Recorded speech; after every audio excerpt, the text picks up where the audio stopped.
22 अप्रैल को आतंकवादियों ने पहलगाम में खूनी खेल को अंजाम दिया। एबीपी न्यूज को मिली एक्सक्लूसिव जानकारी के मुताबिक आतंकवादियों के इस ग्रुप ने स्थानीय मददगारों के साथ मिलकर कई ठिकानों की रेकी की थी कि आखिर ये हमला कहां करें। इसको लेकर बाकायदा यहां पहलगाम पहुंचकर प्लान जब इन्होंने बनाया तो सबसे पहले पहलगाम की आरू घाटी की रेकी की, लेकिन सुरक्षा बलों की मौजूदगी की वजह से इस लोकेशन को रिजेक्ट किया। इसके बाद अम्यूजमेंट पार्क की रेकी की। यहां अम्यूजमेंट पार्क में भीड़ कम थी पर्यटकों की, इस वजह से आतंकवादियों ने इस इलाके को भी कैंसिल कर दिया। फिर वो बेताब घाटी गए। बेताब घाटी में सुरक्षा बलों की मौजूदगी थी, इसी के चलते आतंकवादियों ने रिस्क नहीं लिया और 19 अप्रैल को बैसरन घाटी पहुंचे थे और बैसरन घाटी को शॉर्टलिस्ट किया और बैसरन घाटी में ही 22 अप्रैल की वो तारीख जब आतंकवादियों की तरफ से ये कत्लेआम मचाया गया, चुन चुनकर हिंदुओं को टारगेट किया गया। इस बीच सीधे आपको लेकर चलेंगे हमारे साथ हमारे सहयोगी अहमद बिलाल इस वक्त पहलगाम से ही मौजूद हैं। बिलाल, जिस तरीके से अब जांच आगे बढ़ रही है उसी से ये तस्वीर साफ हो रही है, कैसे ये कड़ियां जोड़ने में सुरक्षा बल कामयाब हुए हैं कि आतंकी अप्रैल के महीने में ही यहाँ पहलगाम में पहुंच गए थे और अलग अलग लोकेशंस पर जा रहे थे। क्या एक ग्रुप के तौर पर जाते थे ये इन लोकेशंस पर और इनकी रेकी करते थे? क्या डिटेल सामने आ रही है बिलाल?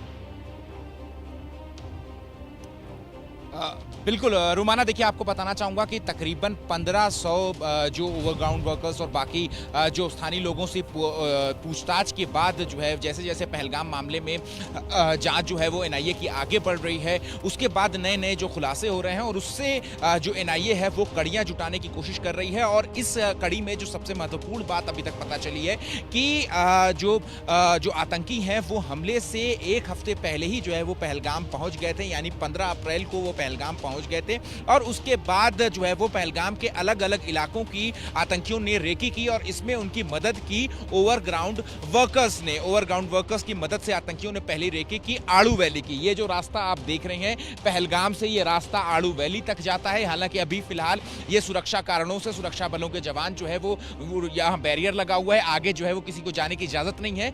आड़ू वैली के बाद जो दूसरी जगह रेकी की गई वो था ये अम्यूजमेंट पार्क, जिसकी हम आपको तस्वीरें दिखा रहे हैं। ये वो अम्यूजमेंट पार्क है जहां पर जो आतंकी है वो अपने जो साथी हैं उनके साथ पहुंचे हुए थे और इस पूरे पार्क की उन्होंने आतंकियों ने रेकी की। लेकिन चूंकि भीड़ जो है वो यहां पर कम थी, इस वजह से इस लोकेशन को जो है आतंकियों ने नकार दिया। और इसके बाद जो तीसरी लोकेशन वो बेताब वैली थी। बेताब वैली में भी जो आतंकी है उन्होंने भी उस जगह की रेकी की, लेकिन बेताब वैली आपको बता दें कि जो अमरनाथ यात्रा है के रास्ते में बेताब वैली पड़ती है और अमरनाथ यात्रा की वजह से जो सुरक्षा दायरा है वहां पर वो मुस्तैद रहता है, काफी ज्यादा सुरक्षा रहती है, इसलिए बेताब वैली को भी आतंकियों ने नकार दिया।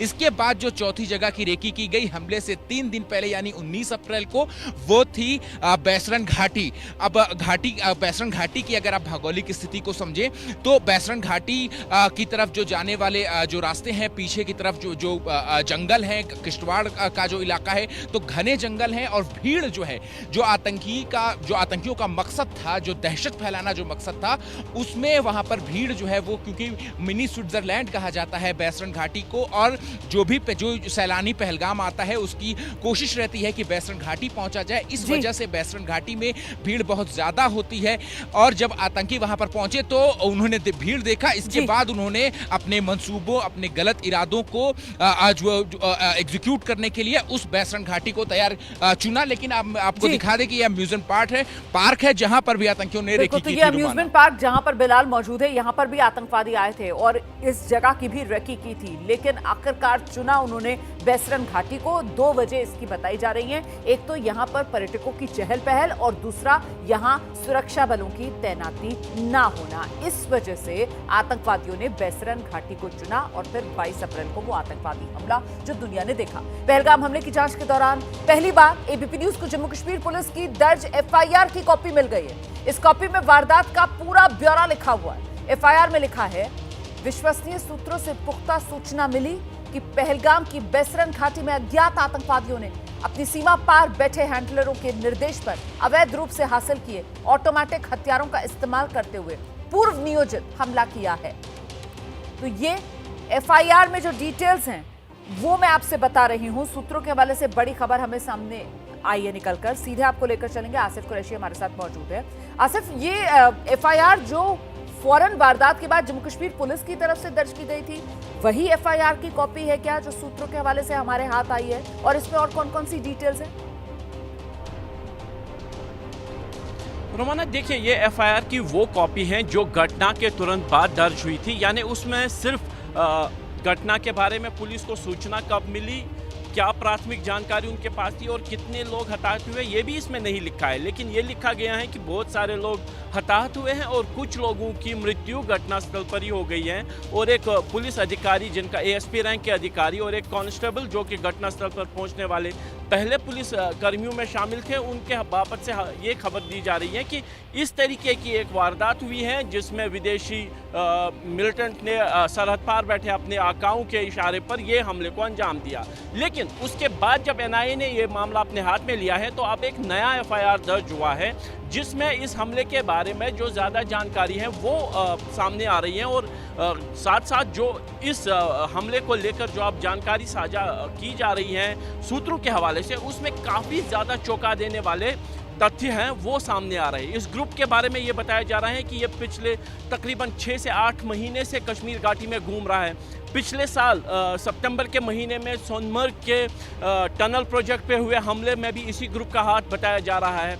उसके बाद इस ग्रुप की मूवमेंट मध्य कश्मीर से तकरीबन 200 किलोमीटर दूर गुलमर्ग में भी बताई जा रही है, जिसमें गुलमर्ग में सेना के एक वाहन को निशाना बनाकर हमला किया गया जिसमें 2 सैनिकों की मृत्यु हो गई थी। और बताया जा रहा है कि यही ग्रुप गुलमर्ग में उस समय भी मौजूद था जब गुलमर्ग में इसी साल 7 मार्च को एक फैशन शो के बाद एक कंट्रोवर्सी उठी थी। रमज़ान के महीने में हुए इस फैशन शो के बाद सुरक्षा एजेंसियों का ये कहना है, खुफिया एजेंसियों का ये कहना है कि गुलमर्ग भी एक टारगेट था इस हमले के लिए।